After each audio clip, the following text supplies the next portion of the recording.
Hi everyone. So today I want to talk about another aspect of the cycle breaking journey, and that is finding your footing when it comes to boundaries and holding other people accountable in your interpersonal relationships. So this could be romantic partners, friends, family, anyone, maybe people that you work with even, anyone who is in your close sphere of influence and who you're interacting with on a regular basis, especially in those personal relationships. Because sometimes when other people violate our boundaries, and they're treating us in a way that doesn't feel safe and respectful and loving, and we have to speak up for ourselves and correct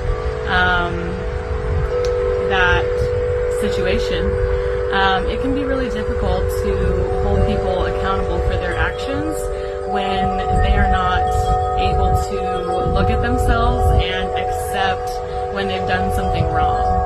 So I just want to really encourage all of you, if you feel like you've had a boundary that's been crossed by someone you're close with, and you address it with them, you tell them exactly what happened from a, level-headed, calm, centered place, just giving them the facts and just saying, this is the situation, this is what happened, this is how it made me feel, this is why it felt hurtful to me. And if that person is unable to accept that and look at themselves in an introspective sort of way, and let you know that they're sorry, that they are not going to do that again, that they understand where your boundary is, and they're committed to making sure that they treat that boundary with respect in the future, then it's kind of a harsh truth moment where we have to realize that some people harbor too much shame to admit wrongdoing in any given situation, and therefore they can't accept that they've done something wrong, and they often refuse to apologize, and so it kind of feels like your friendship can't move forward at that point. And a lot of times those people will expect you to just move forward as if nothing happened, just let it go, just bury it under the rug, bygones or whatever. And I definitely think there's a place for those sorts of things if the other person is willing to take accountability and apologize. But if that person is unwilling to take accountability, they refuse to apologize, and they tell you that they are not willing to, change their behavior in the future, then it becomes a really difficult moment for you where you have to look at yourself and say, am I okay with being treated this way? And if the answer is no, which I hope that it is, because, I'm guessing that your boundaries are reasonable and that you deserve to be treated with love and respect and care and connection from your close people, then at that point, you have to hold the line and, plant your feet in a place that feels balanced and right to you, and not allow the other person's perspective and their narrative about the situation cloud and confuse your perspective on the situation.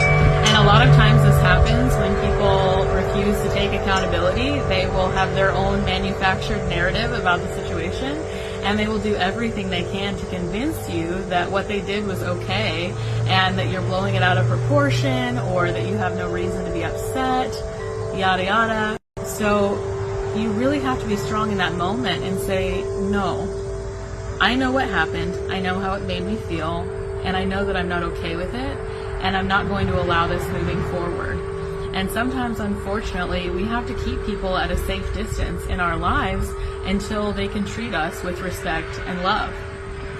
So I just feel like it's not said enough, for those of us who are committed to treating other people the way that we want to be treated, and those people refuse to reciprocate that fair, loving treatment in return. And we can kind of feel lost in that moment, like, well, what do I do now? They're not hearing me, they're not seeing me, they don't understand, they refused to do that, and they've drawn a line in the sand. So what else do I have to do? And at that point, unfortunately, we have to decide if we can really keep this person in our lives at that same level that they were before. And my encouragement to you is to respect and love yourself enough to say, I refuse to be treated that way anymore. I don't care who you are. I love you. I wish you could be in my life, but this is the standard that I require for people to be close in my life, and that's okay. And I don't need to adjust the standard to keep you in my life, because if I allow you to move to the side in the periphery of my life, then that creates room and space at the center of my life for people who will treat me with love and respect and care and connection. And I just want everyone to know that that's what you deserve. That's what you're worth. And anybody who refuses to meet that standard, they're trying to have access to you, but they're not willing to pay the price of what you're truly worth. They want you to accept the breadcrumbs. They want you to accept the abusive, unkind behavior, and they want you to accept their disrespect, and still have admission to your life. So my encouragement to you is to raise that cost of admission and say, this is the level, this is where I am, this is how I treat people, this is the amount of love and respect that I pour into the connection, and I am unwilling to receive any less than that in return. And I think it's very difficult to do that in the moment, especially when someone is, giving you a very negative reaction because they want you to keep them in their life, in your life, and they want you to stay in their life, and they don't want to have to change their behavior. They don't want to have to look at themselves. So I would encourage you to just hold up that mirror for them and allow them to see themselves. And if they're unable to do that, then that's your sign that, maybe you need to keep this person at a distance for your own best interest, and that's okay. So feel free to, comment with any questions or comments that you have. I'm happy to have, some more discourse about this in the comments, and I'm sure that these themes will continue, in the cycle breaking series, and we'll talk, more about these things. So if you would like me to dive further in anything in particular, please let me know, and I would be happy to do that. Have a great day. Bye.